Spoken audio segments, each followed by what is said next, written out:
Students, तैयारी करने के तरीके तो बहुत सारे हैं, लेकिन अगर आपका तैयारी लाइन बाय लाइन यानी कि टॉपिक वाइज टॉपिक अगर हो जाता है तो आपके दिमाग से एक बोझ हल्का हो जाता है कि चलो आपने बिल्कुल पूरी तरीके से तैयारी कर लिया है। बट अगर जहाँ तहाँ से ऑप्शनल क्वेश्चन या फिर किसी भी तरह के क्वेश्चन अगर आपको मिलते हैं, बहुत सारा आप पढ़ लिया, भले ही आपने 500 पढ़ लिया हो, लेकिन फिर भी आपके माइंड में कहीं ना कहीं खटकता है कि मेरी तैयारी पूरी नहीं हुई है। इसीलिए मैं इस तरीके से आपको बताने की कोशिश करता हूँ टॉपिक बाय टॉपिक, कि आपको बिल्कुल पूरी तरीके से समझ में आ जाए। अगर आप सेल्फ भी कभी देखो, अगर बुक को सिर्फ देखोगे तभी भी आपको सारी चीज़ें याद हो जाएंगी और आपको याद हो जाएगा। ठीक है ना? चलिए, तो मैं आज चलता हूँ एग्रीकल्चर में, जो कि ज्योग्राफी का है और ये फर्स्ट टर्म के लिए है। तो टोटल आपका एमसीक्यू मैं आशा करता हूँ कि इससे आपको तैयार हो जाएगा। चलिए, देर नहीं करते हैं और स्टार्ट करते हैं।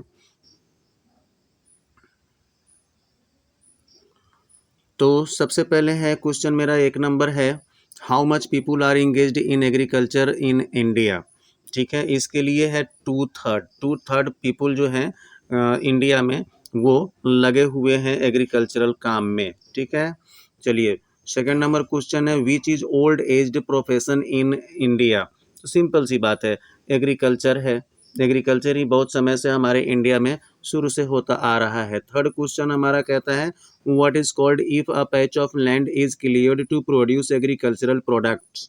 यानी कि अगर एक जगह के ज़मीन को काट दिया जाए और वहाँ के जो काटे हुए पेड़ वगैरह हैं उसको जला दिया जाए, तो उस प्रक्रिया को हम लोग क्या कहते हैं? तो उस प्रक्रिया को हम लोग स्लैश एंड बर्न एग्रीकल्चर कहते हैं। स्लैश मीन्स होता है काटना और बर्न मीन्स होता है जला देना। ठीक है, अच्छा, अब आगे चलिए फोर्थ नंबर में, where is slash and burn cultivation called jhuming. Slash and burn cultivation को हम लोग कहाँ पर झूमिंग कल्टीवेशन कहते हैं? तो इसके लिए देखो भाई, इसमें बहुत सारा नाम आ जाता है, लेकिन आपको मैं सबके लिए एक एक क्वेश्चन अगर बनाऊंगा तो बहुत सारा क्वेश्चन बन जाएगा। इसलिए एक ही में आपको सारा याद करना पड़ेगा। जैसे कि जूमिंग कहते हैं हम लोग नॉर्थ ईस्टर्न स्टेट्स में, जैसे कि असम हो गया, मेघालय हो गया, मिजोरम, नागालैंड, और पमलौ फिर कहते हैं कि पमलौ कहाँ पर कहे जाते हैं? तो पमलौ जो है कि मणिपुर में, दीपा बस्तर में, बस्तर डिस्ट्रिक्ट पड़ता है छत्तीसगढ़ में, एंड अंडमान एंड निकोबार में कहा जाता है। ठीक है, तो इस तरीके से आपको ये याद करना पड़ेगा। चलिए आगे हम चलते हैं 5 नंबर में, व्हाट इज़ कॉल्ड झूम कल्टीवेशन इन डिफरेंट कंट्रीज। अलग अलग देशों में झूम कल्टीवेशन को क्या कहा जाता है? तो भाई, इसके लिए भी मैंने टोटल के लिए एक ही क्वेश्चन बना दिया है। यहाँ पर बहुत सारा दिया हुआ है, जैसे कि मिल्पा दिया हुआ है कि मेक्सिको में, एंड सेंट्रल अमेरिका में, कोनुको वेनेजुएला में, रोका ब्राज़ील में, मसोल इन सेंट्रल अफ्रीका, लदांग इंडोनेशिया में, रे वियतनाम में कहा जाता है। ठीक है, चलिए, what is called jhuming in different parts of the country. अपने देश में अलग अलग जगह पर झूमिंग को क्या क्या दूसरे नाम से बुलाते हैं? इसके लिए भी एक क्वेश्चन मैंने बनाया है, क्योंकि बहुत सारा क्वेश्चन इसमें बन सकता है अलग अलग जगह के लिए। तो बेवार और दहिया मध्य प्रदेश में कहते हैं, उसके बाद में पोड़ू और पेंडा आंध्र प्रदेश में कहते हैं, पामादाबी और कोमान और ब्रिंगा ये उड़ीसा में कहते हैं। ठीक है, कुमारी वेस्टर्न घाट में बोलते हैं, वालरे और वाल्टर साउथर्न ईस्टर्न राजस्थान में बोलते हैं, खील बोलते हैं हिमालयन बेल्ट में, कुरुआ बोलते हैं झारखंड में, एंड झूमिंग बोलते हैं नॉर्थ ईस्टर्न रीजन में। ठीक है, चलिए, 6 नंबर क्वेश्चन है, what is called jhuming in different part of, ये तो हो गया। 7 नंबर है, वेयर इज दीफू। दीफू कहाँ है? तो दीफू एक छोटा सा, हालांकि ये क्वेश्चन नहीं पूछना चाहिए, फिर भी मैंने बना दिया है। दीफू असम में पड़ता है। ये रिंझा जो है कि इसके फैमिली वहाँ पर वर्क कर रहे हैं स्लैश एंड बर्न का।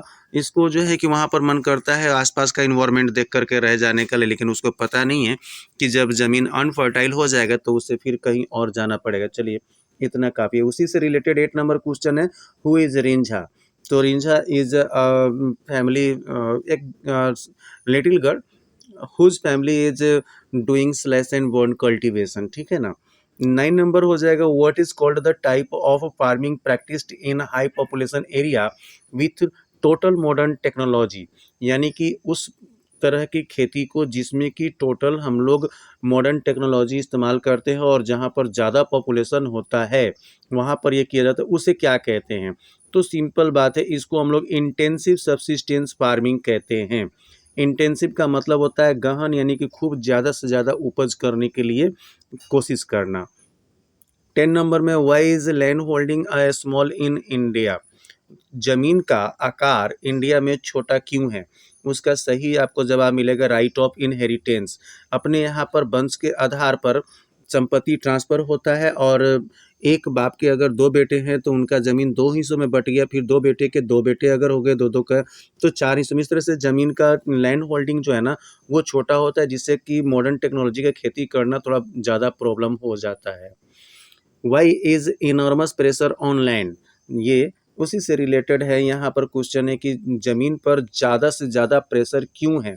तो अधिक से अधिक प्रोड्यूस करने की वजह से, जैसे जैसे जनसंख्या बढ़ रही है, छोटे से छोटे खेत भी हैं लेकिन उसे ज़्यादा से ज़्यादा प्रोडक्शन करने की प्रेशर उस पर पड़ता है। 12th नंबर क्वेश्चन है which crop is commercial farming of Haryana and Punjab but subsistence farming in Orissa. कौन सा फसल है जो पंजाब और हरियाणा के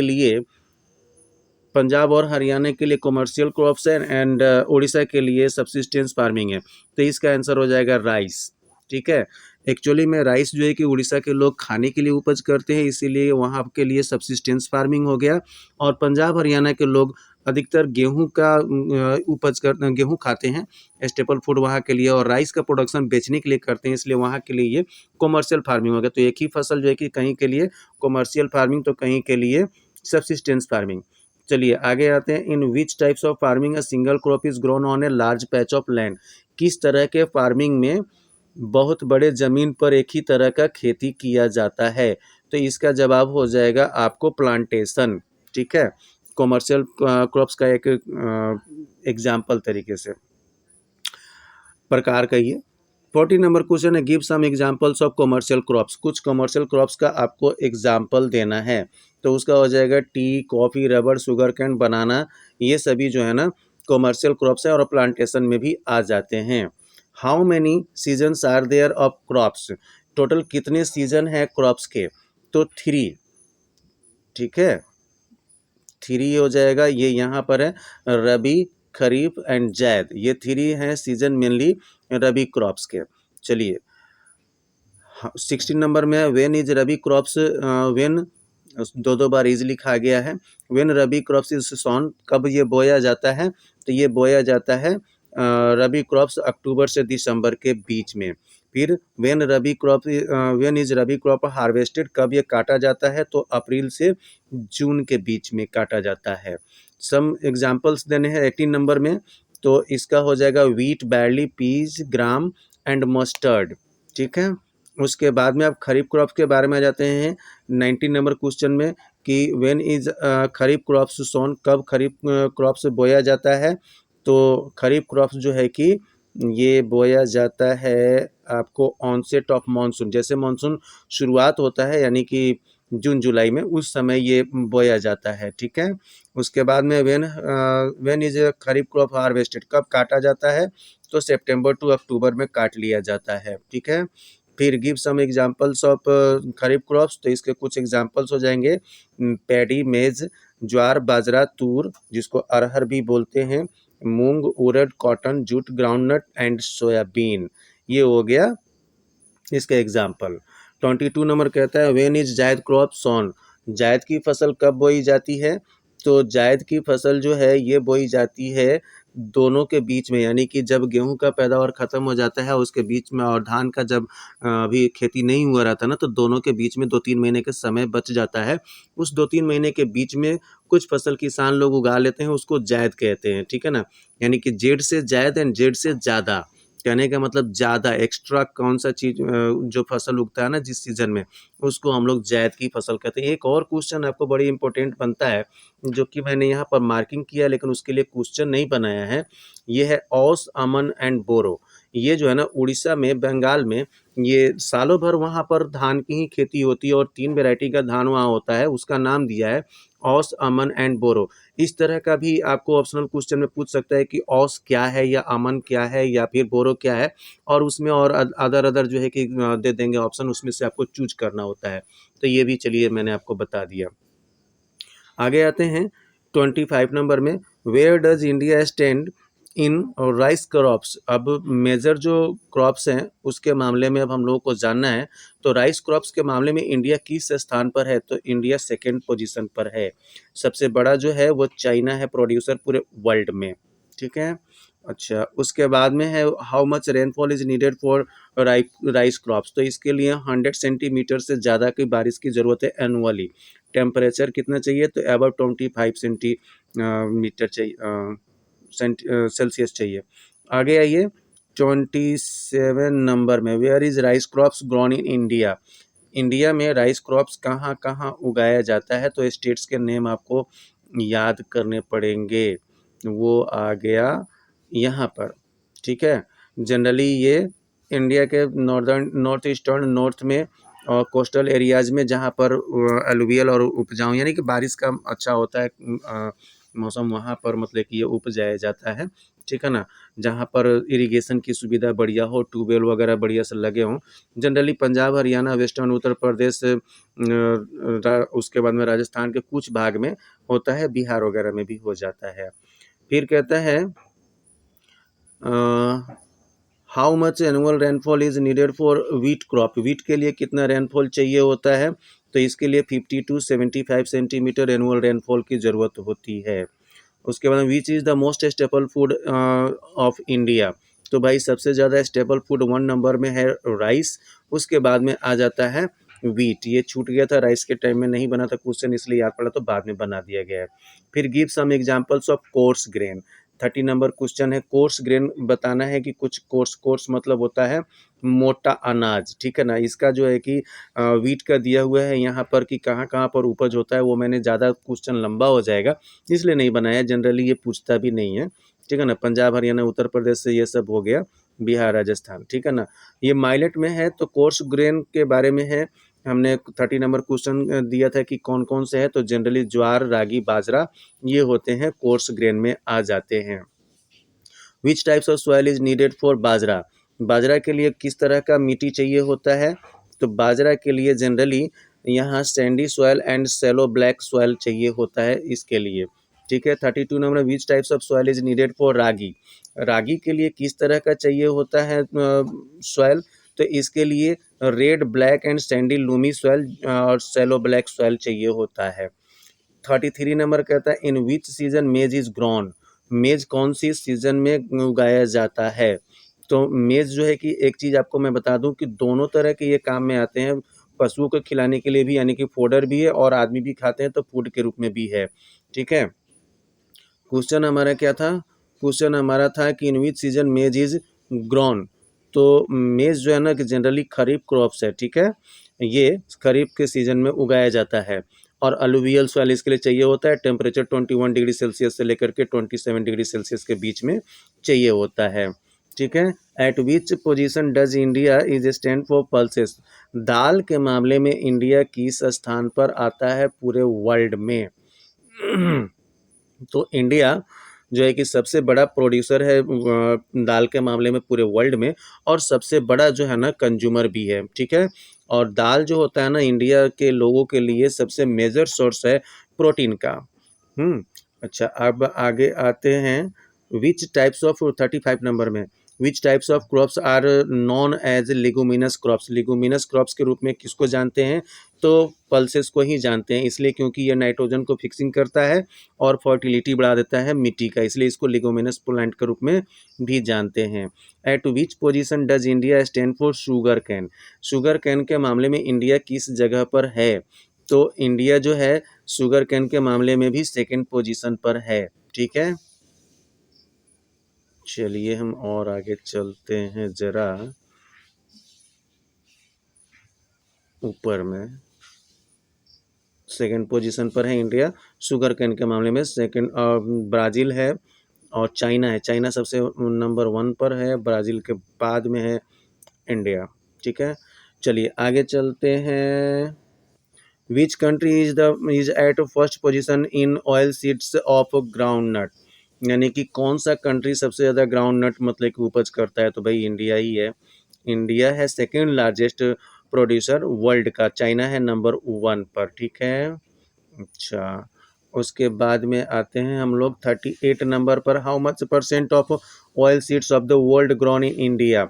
दुनिया का कितना परसेंट जो ऑयल सीड है इंडिया में होता है, तो 12% होता है। फिर है 39 number question, in which season groundnut is grown. Groundnut कौन से सीजन में होता है, तो ये खरीफ क्रॉप है, इसलिए खरीफ सीजन में होता है। ठीक है। फिर 40 नंबर क्वेश्चन में, in which season linseed and mustard are grown. ये बड़ा इंपॉर्टेंट क्वेश्चन है। लिनसीड एंड मस्टर्ड जो है रबी क्रॉप्स है, यानी कि रबी सीजन में होता है। ठीक है। उसके बाद का क्वेश्चन है, in which season castor seed is grown. Castor seed कब होता है, तो ये दोनों में होता है, both rabi and kharif crops होता है। ये बहुत इंपॉर्टेंट क्वेश्चन है, बार बार ये पूछता है, आप समझ में नहीं आएगा कि कौन सा होगा। ठीक है।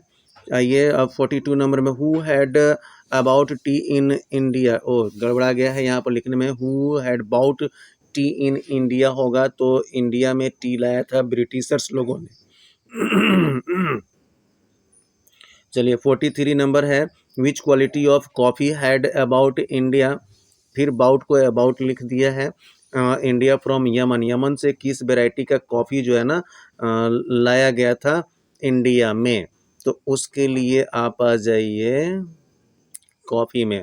यमन से अरेबिका क्वालिटी का लाया गया था, जो कि अब इंडिया का सबसे इम्पोर्टेंट और सबसे बढ़िया क्वालिटी का कॉफ़ी होता है। What is called the production of fruits and vegetables. Fruits and vegetables के प्रोडक्शन को क्या कहा जाता है।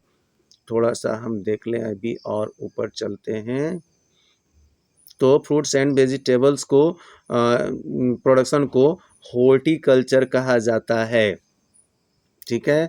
Which states of India are famous for which fruits and vegetables. देखिए अब ये भी चीज़ पूरा क्वेश्चन अगर सबके लिए बनाएंगे तो बहुत सारे क्वेश्चंस बन जाएंगे, इसलिए इसको हमने एक ही में शामिल कर लिया। जैसे देखिए, mangoes of Maharashtra, Andhra Pradesh and Telangana, यानी कि आम जो है कि महाराष्ट्र, आंध्र प्रदेश और तेलंगाना का फेमस होता है। फिर उत्तर प्रदेश और वेस्ट बंगाल का हो गया आपको, और ऑरेंजेज हो गया नागपुर एंड चेरापूंजी का।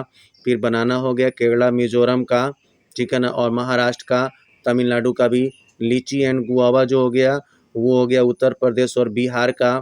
पाइन एप्पल हो गया मेघालय का। ग्रेप्स हो गया आंध्र प्रदेश तेलंगाना।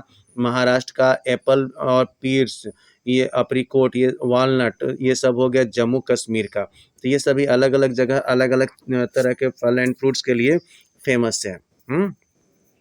46 नंबर कहता है, विच types of climate is needed for रबड़ प्रोडक्शन। रबड़ एक बहुत इंपॉर्टेंट क्रॉप्स है, ठीक है ना, कॉमर्शियल क्रॉप में भी आ जाता है। तो ये किस तरह की इसके लिए चाहिए क्लाइमेट, तो इक्वेटोरियल क्रॉप्स इसके लिए क्लाइमेट चाहिए होता है। ठीक है। उसके बाद में कहता है कि what is called rearing of silkworm. Silkworm के नहीं ऊपर छूट गया है। 47 number, how many types of fibre crops are grown in India. कितने तरह के फाइबर क्रॉप्स इंडिया में होते हैं, तो मेनली 4 तरह के होते हैं। ठीक है। अच्छा, उसके बाद में अब आते हैं 48 नंबर में, what is called rearing of silkworm. Silkworm के पालने को क्या कहा जाता है, तो सेरीकल्चर कहा जाता है। ठीक है। Where is original home of cotton plant. Cotton plant का ओरिजिनल होम कौन सा है, तो सिंपल बात है, इंडिया है। ठीक है। 50 number, which 5 year plan is focused on cotton production. Cotton production पर कौन सा 5 ईयर प्लान फोकस करता है, तो फर्स्ट 5 ईयर प्लान जो है ये फोकस करता है कॉटन के उत्पादन पर। अब फर्स्ट 5 ईयर प्लान ये होता क्या है 5 ईयर प्लान, तो 5 साल का सरकार जो है कि अपना बनाती है एक टारगेट की, इस 5 साल में कौन सी एरिया में हमको ज़्यादा ध्यान देना है। ठीक है। अच्छा, उसके बाद 51 नंबर में, which types of climate is required for cotton production. Cotton production के लिए किस तरह का चाहिए होता है क्लाइमेट, तो इसके लिए अभी हम ऊपर आ गए हैं, थोड़ा नीचे में ही आपको मिल जाएगा। 210 दिन फ्रॉस्ट फ्री चाहिए होता है हमको, मौसम जो कि एकदम फ्री, एकदम धुंध वगैरह ऐसा नहीं होना चाहिए। फिर है विच क्रॉप इज नहीं 52 in which season cotton crop is grown. किस सीजन में उगाया जाता है कॉटन क्रॉप को, तो ये एक खरीफ क्रॉप है। और इसको उगने में 6 से 8 महीने का समय लग जाता है पूरा, ठीक है। 53 नंबर है, which crop is known as golden fibre, तो जूट को गोल्डन फाइबर के रूप में जाना जाता है। फिर है, how much percent people are depend on agriculture, कितने परसेंट लोग खेती के ऊपर डिपेंड है, तो अप्रोक्सीमेटली 60%, लेकिन अब ये घट करके नया ताज़ा तरीन जो है ना आंकड़ा, उसके आधार पर 48% के आसपास पर अब आ गया है। What is known as white revolution, white revolution के रूप में किसको जाना जाता है, तो वाइट रेवोल्यूशन के रूप में जाना जाता है इसको दूध उत्पादन को। फिर what is known as operation flood, 56 number question है। ऑपरेशन फ्लड किसको कहते हैं, तो व्हाइट रेवोल्यूशन को ही ऑपरेशन फ्लड कहा जाता है। ग्रीन रेवोल्यूशन कब शुरू हुआ था, तो 1960 से लेकर के 1970 के बीच में हुआ था। एक और क्वेश्चन जमींदारी से रिलेटेड है कि जमींदारी प्रथा कब हुआ था, कैसे दिक्कत करता है, ठीक है ना। तो उसके लिए है कि जमींदार के अंडर में सारा वो चूंकि खुद से खेती करते नहीं है, लेकिन फिर भी उनके पास में ज़्यादा बड़ा बड़ा ज़मीन होता है। इस सिस्टम को ख़त्म करने के लिए सरकार शुरू की थी, लेकिन इसका प्रभाव ज़्यादा नहीं पड़ा है, ठीक है। When was green revolution, it started, मैंने बता दिया 1960 1970 के बीच में, ठीक है ना।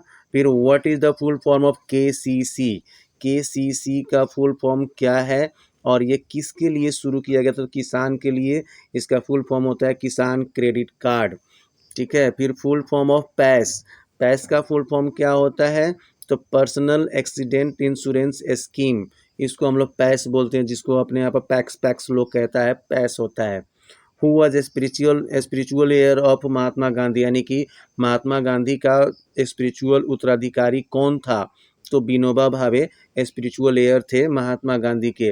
What was the name of Gandhi's concept, Gandhi ji का कॉन्सेप्ट का नाम क्या था, तो ग्राम स्वराज्य, ठीक है। उसके बाद में है वेयर इज पोचमपल्ली, नहीं, हु हैड मेड पद यात्रा, पद यात्रा किसने किया था, तो गांधी जी के विचारों को जगह जगह पहुंचाने के लिए विनोबा भावे ने पद यात्रा किया था, ठीक है। तब है वेयर इज पोचमपोली, पोचमपोली कहाँ है, तो ये आंध्र प्रदेश में है, यहीं पर पहुँचे थे विनोबा भावे और भाषण दे रहे थे, जो मजदूर थे किसान थे उनके बीच में। तो यहाँ पर ही किसान ने खड़ा होकर के कहा था कि भाई मुझे ज़मीन नहीं है मेरे पास में, मैं क्या करूँ, तो वो वादा नहीं किए, लेकिन बोले कि मैं कोशिश करूँगा आपको ज़मीन दिलाने के लिए, ठीक है। तो यहाँ पर थे श्री रामचंद्र रेड्डी, वो खड़े हो गए और उन्होंने अपना 80 एकड़ ज़मीन जो है ना 80 किसानों में, लैंडलेस किसानों में बांट दिए। वहीं यहाँ पर 64 नंबर क्वेश्चन है, हु हैड डोनेटेड 80 एकड़ लैंड, तो इसका आंसर हो जाएगा रामचंद्र रेड्डी, श्री रामचंद्र रेड्डी। कितने ज़मीन को बांटे थे, तो 80 एकड़, कितने लोगों के बीच में, 80% के बीच में, ठीक है। फिर 65 नंबर क्वेश्चन कहता है what is called when some zamindars offered to distribute some village among the landless, यानी कि कुछ जमींदार लोग जो है अपना गांव के गांव जो है कि दान करना, क्योंकि पहले जो किसान जमींदार होते थे ना उनके अंडर में 100-100 200-200 गांव हुआ करते थे, उतने गांव पर वो शासन करते थे, तो वो गांव के गांव दान करने लगे लैंडलेस फार्मर्स को, ठीक है। एक क्वेश्चन और इसमें मैंने छोड़ दिया, भूल गया था मैं, ये ब्लडलेस रेवोल्यूशन, ब्लडलेस रेवोल्यूशन किसे कहते हैं, तो जो ये मूवमेंट चलाए थे विनोबा भावे, ये ज़मीन जो है कि बिना मार काट का, बिना झगड़ा झंझट का लोगों के बीच में जो ट्रांसफ़र हो गया, डिस्ट्रीब्यूट हो गया, तो इसी को ब्लडलेस रिवोल्यूशन कहा गया, ठीक है ना। तो इस तरीके से मैंने कोशिश किया है कि बहुत शॉर्ट में और बहुत सारा इम्पोर्टेंट जो क्वेश्चंस है वो आपको बता देने के लिए, और इस तरीके से अगर आप पढ़ते हैं ना तो आपके माइंड में एक चीज़ क्लियर हो जाएगा कि मैं लगभग सारे टॉपिक को देख चुका हूँ और सारा चीज़ मुझे याद हो गया है, ठीक है ना। तो इसके लिए बने रहिए हमारे चैनल पर, ऐसे ही सारे जो चैप्टर्स हैं आपके एग्ज़ाम से टर्म 1 से रिलेटेड, वो तो टर्म 1 के पहले आ ही जाएंगे, हिंदी सॉरी नहीं, इंग्लिश और सोशल साइंस का, उसके बाद में ग्रामर का भी बहुत सारा चैप्टर्स आपको आ जाएगा समझने के लिए। उसके बाद में फिर आप बने रहेंगे तो मिलेगा आपको लास्ट में जो टर्म 1 के बाद टर्म 2 का जो है वो सारा एक्सप्लेनेशन मिलता रहेगा। तो मिलते हैं नेक्स्ट वीडियो में फिर नेक्स्ट चैप्टर लेकर के, तब तक के लिए बाय बाय। आपका दिन शुभ रहे, अच्छे से पढ़िए, अच्छे से एग्ज़ाम दीजिए, अच्छा नंबर लाइए, सबका नाम रोशन कीजिए।